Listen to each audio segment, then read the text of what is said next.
E vamos a mais uma questão do Enem PPL 2018, da prova azul, questão 62, falando um pouquinho dos movimentos que vão rolar na história do Brasil após a ditadura civil-militar. Beleza? Então, vem comigo e vamos para mais uma questão resolvida. Vamos embora.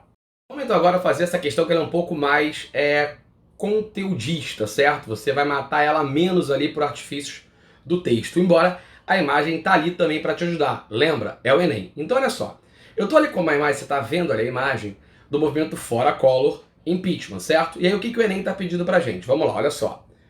Considerando o funcionamento do regime democrático, certo? O episódio retratado na imagem está associado ao ou a. E aí, vamos aproveitar e entender um pouquinho essa ideia. Eu estou falando do Fora Collor, certo? Do impeachment. Então vou aproveitar para falar alguns elementos importantes, tá?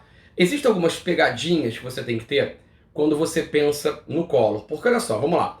Você tende a entender, tá, de maneira geral, a ideia é que em 85, certo, você tem ali o grande movimento das diretas já, que vai gerar a tua lógica, por exemplo, da emenda Dante de Oliveira, emenda essa que determina, queria basicamente uma eleição direta para presidente. Isso não vai rolar. O que os militares vão negociar com o parlamento é a ideia de um presidente civil pós o governo Figueiredo, porém eleito de forma indireta, certo? O que vai levar então a eleição de Tancredo como presidente, mas quem vai governar de fato é Sarney, por conta da morte do Tancredo, beleza? E aí, finalmente, em 89, você vai votar diretamente a presidente da República, beleza? Então, olha só, o primeiro ponto-chave é esse.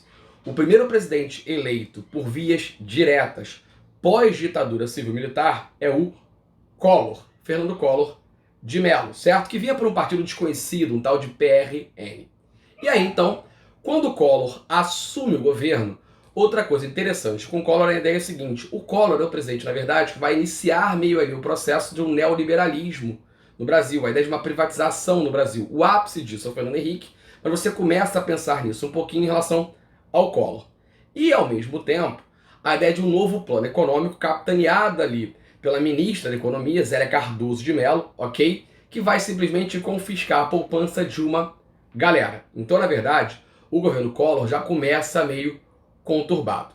No meio desse caminho, então, emerge o chamado esquema PC Farias. Um esquema, então, muito ligado à ideia de licitações públicas. Como se o governo federal, certo, na figura ali do presidente, mas o PC Farias, Paulo César Farias, o grande tesoureiro do governo, tesoureiro do Collor, né, da campanha e depois do Collor de maneira geral, ali facilitando essas licitações. E isso, então, dá origem a um grande movimento pedindo o impeachment do presidente, certo? Muito ligado da ideia capitaneada pela própria UNE, que você vê aí na imagem, União Nacional de Estudantes, chamados caras pintadas, que se vestiram de preto e foram às ruas pedir o impeachment do Collor. Isso, na verdade, gera uma grande movimentação popular, que acaba culminando na tentativa, nos 45 do segundo tempo, do Collor renunciar. Sim, cuidado com isso, porque na verdade você tem o impeachment e a renúncia acontecendo quase que em paralelo. O Fernando Collor de Mello, ele vai tentar renunciar, ou melhor, ele vai renunciar numa tentativa de garantir seu mandato político, seus direitos políticos não serem cassados.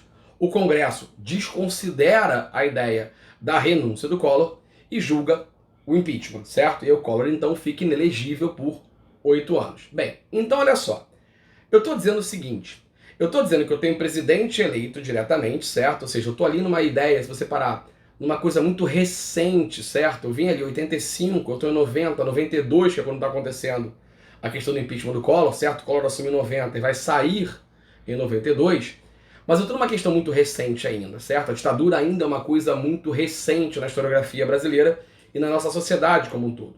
Então, quando eu tenho um movimento desse, ok? Um movimento onde você olha para a imagem da UNE, que foi muito combatida durante o regime civil-militar, a ditadura civil-militar, da população indo às ruas, exigindo a cassação de um presidente, certo? O impeachment de um presidente. O que isso me demonstra, então, que é a resposta da questão? Vamos lá. Na letra A, ele fala de legalidade dos partidos políticos. E, na verdade, você já tinha tido essa legalidade ali no final do regime civil-militar, certo? Valorização de políticas afirmativas. Não tem nenhuma relação com a população na rua pedindo impeachment, o impedimento de um presidente. esgotamento no movimento sindical. Por quê? Porque a população que está ali, teoricamente, você não está vendo nessa imagem nenhuma bandeira de sindicato? Não, não tem relação nenhuma com isso. Legitimidade da mobilização popular. Sim, a resposta é essa. Ou seja, lembra que você vinha de um período anterior, de um período ditatorial, no qual movimentos que você fazia nas ruas, movimentos de oposição ao governo, eram sumariamente combatidos, certo? Eram sumariamente reprimidos com violência, com tortura. Você não podia se colocar contrário ao governo, existia uma censura durante um bom tempo dessa ditadura civil-militar. E aqui nessa imagem, você está vendo exatamente uma população civil indo às ruas contra o governo federal, certo? Contra a figura do executivo, do presidente, beleza? A letra E fala de emergência das organizações não governamentais, ONGs, e as ONGs não estão entrando na ideia dessa imagem, desse funcionamento do regime democrático. O que é claro pra gente ali é que em um regime democrático você tem o direito de se posicionar. Obviamente, lembra, sempre aquela ideia básica que liberdade de expressão, oposição governamental é muito diferente de discurso de ódio, ok? Mais uma questão resolvida. Essa, você mata ali por um entendimento, basicamente você vinha de uma ditadura e está numa lógica de um regime democrático, e o que a democracia te permite fazer. Beleza? Um beijo e até o próximo vídeo.